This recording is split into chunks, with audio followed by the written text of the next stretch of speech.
హైదరాబాద్లో real estate రంగం డమాలైందని, real estate రంగంలో ఇళ్ల అమ్మకాలలో 42% గతంతో పోలిస్తే ఇప్పుడు తగ్గింది అనేటువంటి ప్రచారం పెద్ద ఎత్తున సోషల్ మీడియాలో చక్కర్లు కొడుతున్న నేపథ్యంలో నిజంగా హైదరాబాద్లో రియల్ ఎస్టేట్ రంగం డమాలైందా? ఒకవేళ దాంట్లో వాస్తవం ఉంటే రియల్ ఎస్టేట్ రంగం కుదేలవ్వడానికి కారణం ఏంటనేది మనం విశ్లేషణ చేసుకునేటువంటి ప్రయత్నం అయితే చేద్దాం. ప్రస్తుతం మనతో పాటు ఉన్నారు రియల్ ఎస్టేట్ రంగంలో 35 సంవత్సరాలకు పైగా సుదీర్ఘమైనటువంటి అనుభవం కలిగి ఎన్నో ప్రాజెక్టులు చేపట్టినటువంటి ప్రముఖ real estate expert doctor Nandi Rameshwar Rao గారు మనతో ఉన్నారు. ఆయనతో మాట్లాడదాం. రామేశ్వరరావు గారు నమస్తే అండి. నమస్తే అండి. హైదరాబాద్ నగరంలో రియల్ ఎస్టేట్ రంగం డమాలయ్యింది.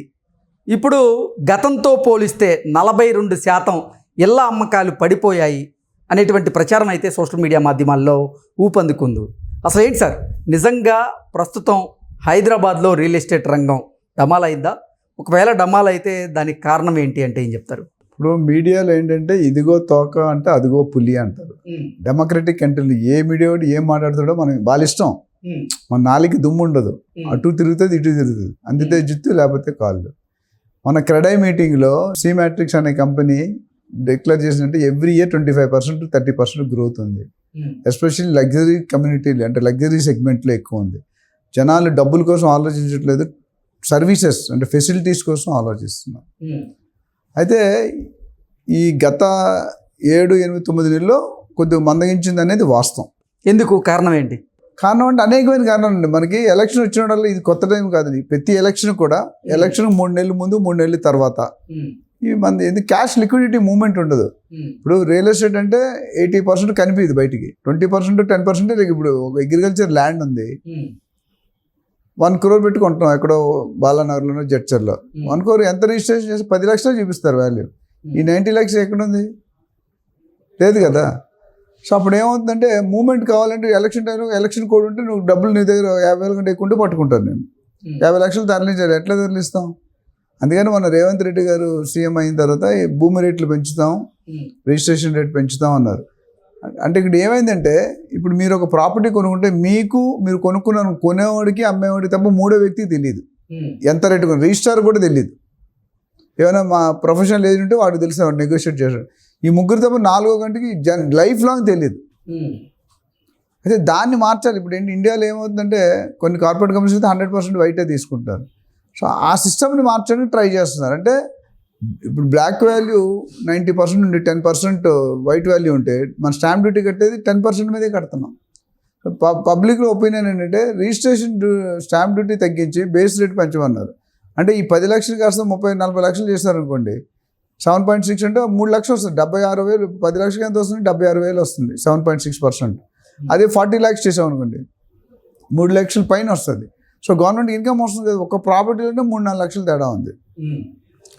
కానీ ఇక్కడ ఏమవుతుందంటే మన భూమి రేట్లు పెంచుతున్నారు, స్టాంప్ డ్యూటీ పెంచుతున్నారు. అందుకని బయర్స్ మొత్తానికి ఎగ్గొడుతున్నారు. అంటే కాబట్టి గవర్నమెంట్కి ఇన్కమ్ వచ్చే అధ్యయనం చేస్తున్నారు. ఆల్రెడీ చెప్పారు మన నెక్స్ట్ 1-2 monthsలో ఎక్కడైతే రేట్లు బాగా తక్కువనే అక్కడ బేస్ వాల్యూ పెంచమన్నారు.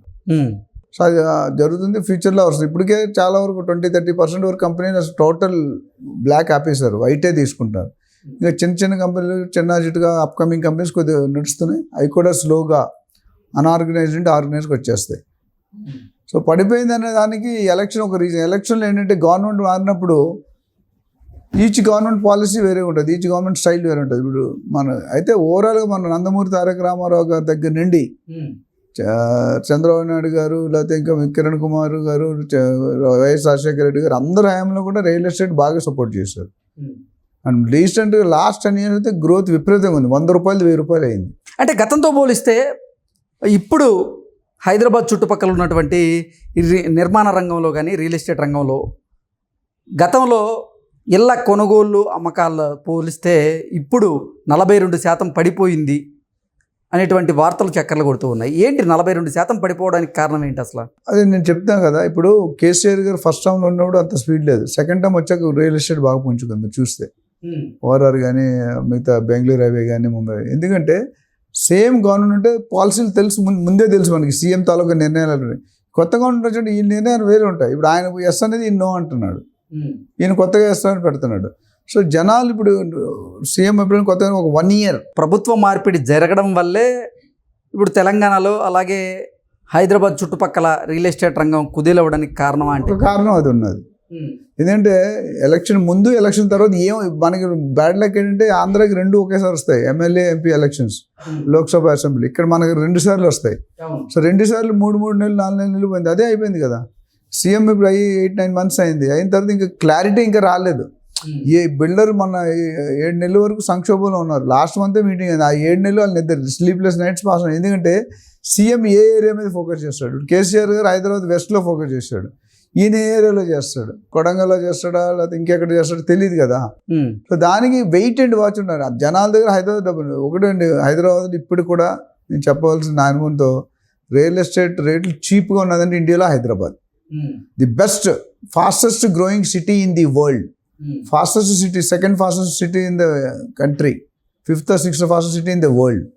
అంటే మనం హైదరాబాద్ని నేను చెప్పినట్టు గ్లోబల్ రియల్ ఎస్టేట్ ప్రతి ఒక్కరు కూడా, లోకల్ అంటే కాదు, నేషనల్ కాదు, ఇంటర్నేషనల్ కూడా, ఎన్ఆర్ఐస్ కూడా మొత్తం హైదరాబాద్ వైపే చూస్తున్నారు రియల్ ఎస్టేట్.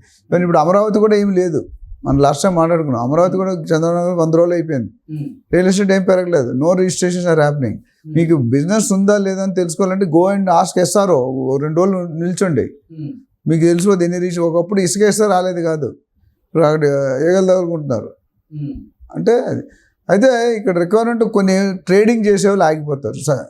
ట్రేడింగ్ అంటే కొని అమ్ముతుంటారు లాభాలకి, వాళ్ళు మునిగిపోతారని తీసుకోరు. ఇప్పుడు సేల్స్ అయ్యేది మొత్తం 50% అయ్యేది కూడా క్యాప్టివ్ కన్జంప్షన్ అంటాం. అంటే మన సొంత పరువు, మీ పెళ్ళి అయింది, మీకు జాబ్ బెంగళూరు వచ్చింది, మీరు బెంగళూరు తీసుకోవాలి కదా మీ వైఫ్కి, మీకు అయితే రెంట్కి తీసుకోవాలి లేదా సేల్ పర్చేస్ చేయాలి, లేకుంటే మీరు ఉద్యోగం మానేరు కదా. ఇప్పుడు అలాంటి రిక్వైర్మెంట్ రాజకీయాలు ఉన్నా, ఏ నాయకుడు ఉన్నా, ఏ గవర్నమెంట్ ఉన్నా, ఏ పర్సన్ తీసుకుంటారు. లాంగ్ టర్మ్ ఇన్వెస్ట్మెంట్ వాళ్ళు, రెంటల్ ఇన్కమ్ కొనుక్కున్న వాళ్ళు కొద్దిగా వెయిట్ చేస్తారు, ఇంకా ఫ్యూచర్లో తగ్గుతాయేమో, ల్యాండ్ అవైలబిలిటీ ఎక్కువ రావచ్చేమో, లేదా ఇంకా చాలా హోప్స్ ఉంటాయి.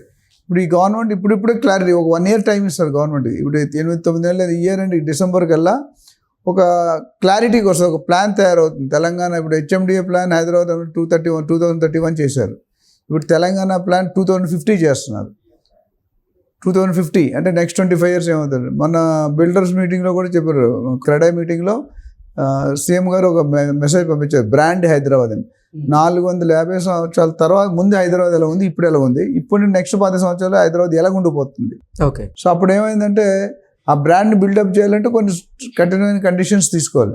ఇప్పుడు క్లారిటీ వచ్చాక నాకు తెలిసి నెక్స్ట్ ఫైనాన్షియల్ ఇయర్ నుండి బాగా పుంజుంటుంది. ఈ 3-4 నెలలు కొద్దిగా ఇలాగే ఉంటుంది, దసరా తర్వాత కొద్దిగా ఇంప్రూవ్ అవుతుంది. But real sales back to sales రావాలంటే, బ్యాక్ టు పెవిలియన్ అంటాం, బ్యాక్ టు సేల్స్ రావాలంటే ఇంకో 3-4 నెలలు అయిపోయాక నెక్స్ట్ ఇయర్ నుండి మాత్రం డెఫినెట్గా పికప్ అవుతుంది. హైదరాబాద్ ఫాస్ట్ మోడ్లో ఉంది. Okay sir, thank you so much. Thank you.